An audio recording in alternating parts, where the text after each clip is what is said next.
धाकड़ खबर, बेखौफसुमा बेबाक अंदाज। धाकड़ खबर के न्यूज रूम से मैं आपके साथ हूं अकरम रईस खान। एक दिलचस्प खबर से आपको रूबरू कराने जा रहा हूं। अदालत ने एक आदेश जारी किया 2-2.5 साल पहले और कहा कि सड़कों से आवारा पशुओं को यानी कि गायों को, सांडों को और गौवंश जो हैं उनको हटा दिया जाए। जब इस आदेश का पालन नहीं हुआ तो फिर से हाईकोर्ट सुनवाई करने के लिए तैयार हो गया। जिस दिन सुनवाई थी उस दिन अदालत की ओर बढ़ रहे जजों का रास्ता गायों ने यानी कि आवारा पशुओं ने, सांडों ने और गोवंशों ने रोक लिया। इसके बाद जज महोदय इतने झल्ला गए कि जैसे ही वो सुनवाई में कोर्ट के अंदर पहुंचे वहां पे उन्होंने जिक्र कर दिया कि लो, आज तो मेरा रास्ता भी आवारा पशुओं ने रोक लिया।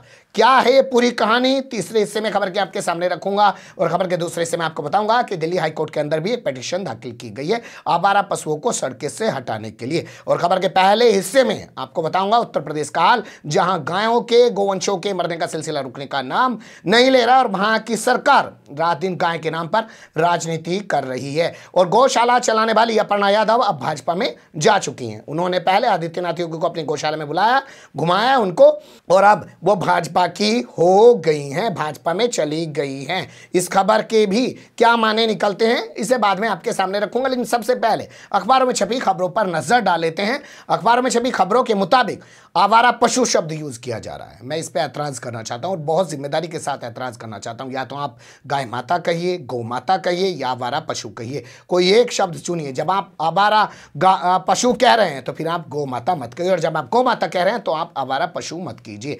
इन भोपको मीडिया और उसके दलाल चाटुकार दंगाई पत्रकारों का विरोध कीजिए अगर वो ऐसा कर रहे हैं। पहली खबर उत्तर प्रदेश से आपके सामने रख रहा हूं, देख लीजिए। एक के बाद एक 3 खबरें आपके सामने रखने जा रहा हूं जो आपको बता देंगी कि उत्तर प्रदेश में गायों का क्या हाल है। अमर उजाला में छपी इस खबर के मुताबिक 17 जनवरी का दिन है। उत्तर प्रदेश का फर्रुखाबाद जिला है, कमालगंज यहाँ का एक इलाका है और यहाँ पे कान्हा गौशाला बनी हुई है। 4 गायों की ठंड से मौत हो जाती है और 6 गायें मरने के कगार पर पड़ी हुई हैं। ये खबर इसमें छपी है। फोन करने के बाद भी ना डॉक्टर उनको इलाज देने आ रहा है ना कोई दवा दारू करने आ रहा है। अब दूसरी खबर ये अमर उजाला में ही छपी है, 16 जनवरी की खबर है। गोंडा जिला बताया जा रहा है और यहाँ का एक इलाका बताया जा रहा है बंकापुर। बंकापुर का एक और इलाका है बैरीपुर रामनाथ। यहाँ पे गांव है, वहाँ पे 20 गायों की मौत हो जाती है और दर्जनों गायें मरने के कगार पे हैं, बीमार हैं, तड़प रही हैं। ये इसमें छपा है। इस पूरे मामले को लेकर यहाँ का जो ग्राम पंचायत सचिव है, जिसे गांव में सेक्रेटरी कह रहे हैं जी, उसका नाम है पवन कुमार गौतम, उसको सस्पेंड कर दिया जाता है और डीएम इस पूरे मामले की जांच का आदेश दे देते हैं। इसके अलावा ये तीसरी खबर देखिए जो आ रही है 18 जनवरी को। अमर उजाला में छपी इस खबर के मुताबिक बिजनौर की नजीबाबाद तहसील है, वहां पे किसान पहुंचे और उन्होंने धरना प्रदर्शन किया और आवारा पशुओं से निजात दिलाने की मांग की। यानी कि आवारा पशु जो है एक बहुत बड़ा मुद्दा शायद चुनाव के दौरान भी हो, लेकिन भाजपा इन्हीं तमाम चीज़ों से बचने के लिए, किसानों के विरोध से बचने के लिए हिंदू मुस्लिम के एजेंडे, प्रोपेगेंडे पे काम कर रही है। तीनों तस्वीरें उत्तर प्रदेश में गांव की हालत बयान कर रही हैं। अब चलते हैं दिल्ली की तरफ, दिल्ली का रुख कर लेते हैं। तो आज के अखबारों में एक खबर छपी है जो मैं आपके सामने रख रहा हूं।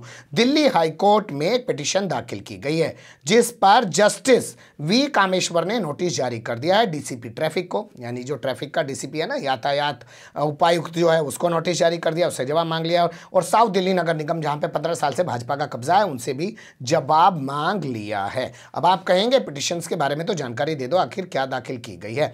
तो ये सतीश शर्मा नाम के एक शख्स हैं, उनका कहना है कि 15 दिसंबर 2021 का दिन था, यानी कि पिछले महीने की बात थी। वो अपने घर जा रहे थे, उसी दौरान सड़कों पर सांडों में और गांव में झगड़ा हो रहा था और उसकी चपेट में आने से वो गंभीर रूप से घायल हो गए। इसलिए इन आवारा पशुओं को, सांडों को, गायों को और गौवंशों को सड़क से हटाया जाए और इसको लेकर इन्होंने हाईकोर्ट में एक पिटीशन दाखिल कर दी है। अब इनका नाम आपने सुना या नहीं सुना, ध्यान से सुन लीजिए। सतीश शर्मा यानी कि एक ब्राह्मण शख्सियत है, ब्राह्मण व्यक्तित्व है, ब्राह्मण व्यक्ति हैं, जो भी आप कह सकते हैं। वो कह रहे हैं कि आवारा पशुओं को, गाय, सांडों को और गौवंश को सड़कों से हटाया जाए और हाईकोर्ट ने इस पूरे मामले को लेकर नोटिस जारी कर दिया है। कहाँ? राजधानी दिल्ली में, जहां सबसे बड़े हिंदू हृदय सम्राट नरेंद्र मोदी बैठे हैं, जिनके बारे में विश्व हिंदू परिषद के दिवंगत नेता अशोक सिंघल ने कहा था जब ये प्रधानमंत्री बने थे कि 800 साल बाद कोई हिंदू राजा भारत का राजा बना है, देश का राजा बना है। तो हिंदू राजा के होते हुए गायों की ये हालत है कि उनको लेकर मामले अदालतों में जा रहे हैं, उनकी मौतें हो रही हैं और उत्तर प्रदेश के जो मुख्यमंत्री हैं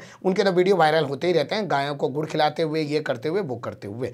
अब तीसरी खबर जिसके जरिए पूरा बुलेटिन सबसे अहम बन जाता है, जी हाँ, पूरा बुलेटिन सबसे अहम बन जाता है क्योंकि खबर ही कुछ ऐसी आई है। हुआ ये कि 2018 में गुजरात हाईकोर्ट एक आदेश जारी करता है। उस आदेश के मुताबिक कि अहमदाबाद की सड़कों पे जितने भी आवारा पशु हैं उनको हटाया जाए, लेकिन आवारा पशुओं को नहीं हटाया जाता। अदालत के उसी पुराने आदेश को लेकर एक शख्स फिर से हाईकोर्ट पहुंच जाते हैं और कोर्ट की अवमानना के तहत एक पिटीशन नई तरीके से दाखिल कर देते हैं, यानी कि कर्जी एक याचिका दाखिल कर देते हैं। उसके बाद बताया जा रहा है और लोगों ने भी याचिकाएं दाखिल की हैं। इस पर सुनवाई करते हुए चीफ जस्टिस अरविंद कुमार और इसके अलावा दूसरे जो जस्टिस हैं उनके साथ में एजे शास्त्री, वो कहते हैं कि जब हम सुनवाई करने के लिए अदालत में आ रहे थे तो उसी दौरान अदालत कैंपस में, यानी कि हाईकोर्ट कैंपस के परिसर के भीतर दर्जनों गायें उनका रास्ता रोक लेती हैं, इनकी गाड़ी के सामने अड़ जाती हैं।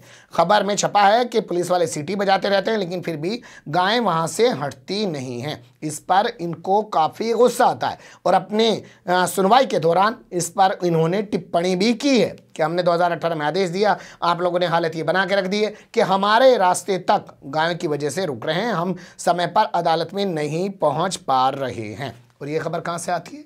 गुजरात से। और गुजरात कौन सा गुजरात? नरेंद्र मोदी का गुजरात, वाइब्रेंट गुजरात। और उसी गुजरात का मॉडल बेच बेच कर देश के प्रधानमंत्री बने।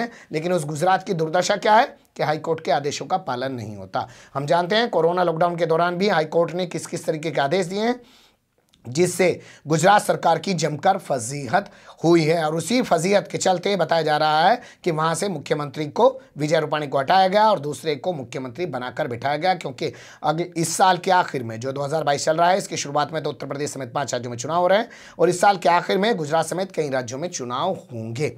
इसलिए एंटी इनकम्बेंसी से बचने के लिए वहां पे मुख्यमंत्री बदल दिया गया, वरना हाईकोर्ट के जो आदेश हैं उनको उठाकर विपक्षी पार्टियां प्रचार प्रसार करते हुए निशाना साध सकती थी। ये भी लोगों का कहना है। लेकिन ये अपने आप में एक बहुत बड़ी खबर है कि जिस मामले की सुनवाई करने जा रहे हैं जज साहब, उसी मामले से जुड़े हुए जो आरोपी हो गए ना, तो घूम रहे हैं सड़क पे, इनको हटाना है वहाँ से, या एक तरीके से एक्यूज कह सकते हैं इनको, या एक तरीके से मुद्दा कह सकते हैं, वही मुद्दा ही आके रास्ता रोक ले। क्या ये संयोग है या प्रयोग है, आपके ऊपर छोड़ते हैं। अपनी राय जरूर दीजिएगा। खबर को लाइक कर सकते हैं, चैनल को सब्सक्राइब कर सकते हैं और ज़्यादा से ज़्यादा हमारी खबरों को शेयर कर सकते हैं।